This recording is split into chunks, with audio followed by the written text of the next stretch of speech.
Thanks for joining us here on One News Now. I'm Denise Tan. The MV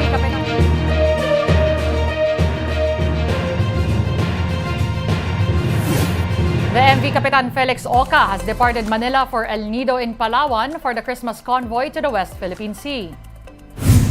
The mothership carrying 40 volunteers will embark on a civilian-led supply mission to WPS and will join several smaller boats later. The main ship is loaded with essential supplies which will be delivered to fishermen and frontliners in parts of the Philippine Exclusive Economic Zone. The MVP group of companies including Meralco, Smart PLDT, Metro Pacific, and Makati Med donated provisions for distribution. Joining the Christmas convoy are One News anchors Ed Lingao and Gretchen Ho. They will attempt to broadcast live from the West Philippine Sea. That's as the civilian-led voyage sets sail this weekend. Catch the live reports and updates here on One News and 1PH.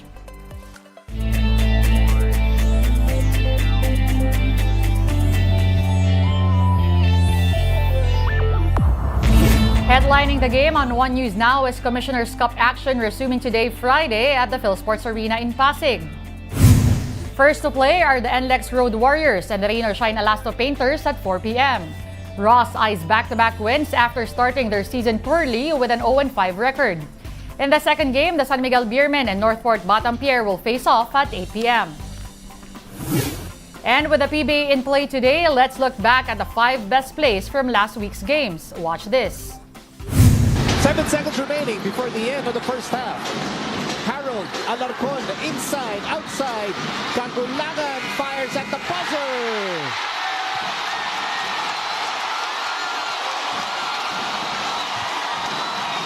For UP in the UAP in the finals. Planting his feet, launching it. A bit of hesitation there, but still in time. Hits that last second shot for UP. And the spray, Austria. And KQ sticks it back. With authority. For the touch, here's that athletic move by the MVP. High in the sky, above the rim. Show that athleticism off, MVP. And El really improved his shot. He's improved over the year. Oh! Wow! That's over Monique Hill. And Mike Phillips really came to play off a spin move. And a two-handed stop over Monique. Cancino, Cagulangan, Torculas, Diouf, and Abadiano. And a spinaroo by Cancino. Offensive rebound by UP. Cagulangan for 3. Oh! Alcos Torculas! And here it is again off that offensive glass. A putback by Torculas. UP's last field goal was at the 6-minute mark. And here's Nelly. He fires a jumper. That's short. Diouf fires it to Abadiano. Sherry Abadiano drives. And he is blocked. He is blocked by Quiambao.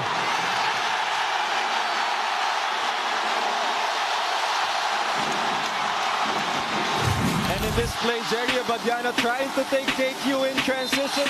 KQ got the block, but last touch by Jerry Abadiano on that play. And those were the top 5 plays in the UAP. Now, news from the esports world. Pinoy team AP Bren secured its slot in the knockout stages of the M5 World Championship. That's after sweeping Team Lilgan of Mongolia 2-0. After a dominant Game 1, Bren had to buck a slow start to keep themselves in the game. And after wiping out the Mongolian squad in late game fights, team fights, Bren was able to secure the victory. Bren ends the group stage with a perfect 3-0 record. With this, the squad is expected to take the upper bracket of the knockout stages, which begins this Saturday. We're taking a timeout. The game on One News Now will return after a quick break. Stay tuned.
You're still watching the game on One News Now. I'm Denise Tan. Thanks for joining us.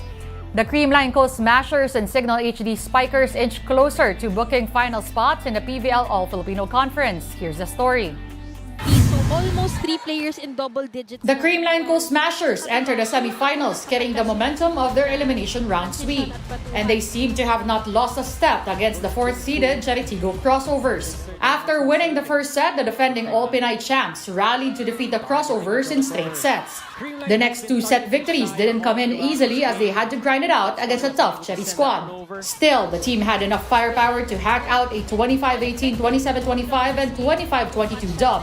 Gemma Galanza led the way with 17 points. With this, they only need one more victory to book a return trip to the finals. Pag ganong mga part na ng game, tinitignan ko lang talaga yung mga teammates ko kung gaano sila ka-eager manalo. So, sino ba naman ako para sumuko? So, syempre ilalaban talaga. Yun naman yung goal namin na manalo.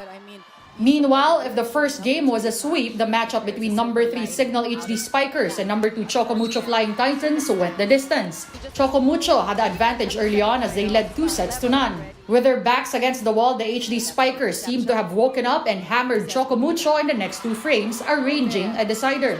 In the 5th and final, Signal pulled all the stops and eventually completed the reverse sweep. Final 18-25, 23-25, 25-14, 25-19, and 15-10. Ces Molina was the high point woman with 23 points as 2 others scored at least 15 markers. Signal is also 1 win away from entering the finals of the tournament. Yung tiwala ng coaching staff na binigay sa amin and kung paano kami pumukpok sa training.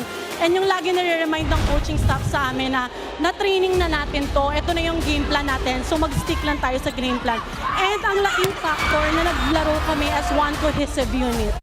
Game 2 of the best-of-3 semis is tomorrow, Saturday, at the PhilSports Arena. Chocomucho looks to bounce back against Signal at 4 p.m. while Cheritigo tries to force a decider against Powerhouse Creamline in the 6 p.m. game. Catch those games live on One Sports, One Sports Plus, and the Pilipinas Live app.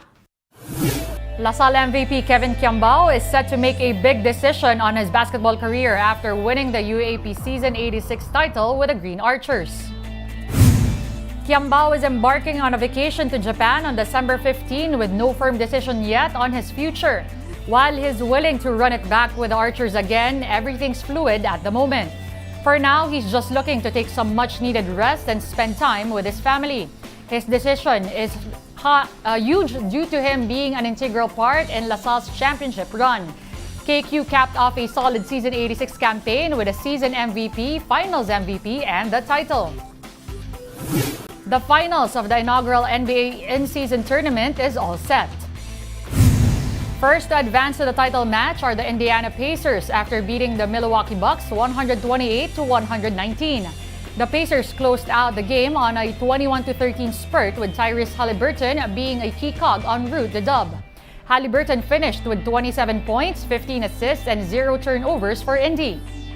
Indiana will play the LA Lakers, who blew out the New Orleans Pelicans in the other semis match 133-89.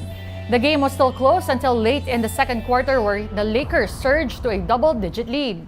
It ballooned further to almost 40 points after 3. LeBron James only needed 22.5 minutes to score 30 points and dish out 8 assists. Get your fill of the latest in sports at onesports.ph. Meantime, the Newsday continues later at 6 p.m. See you then. I'm Denise Tan. We are One News.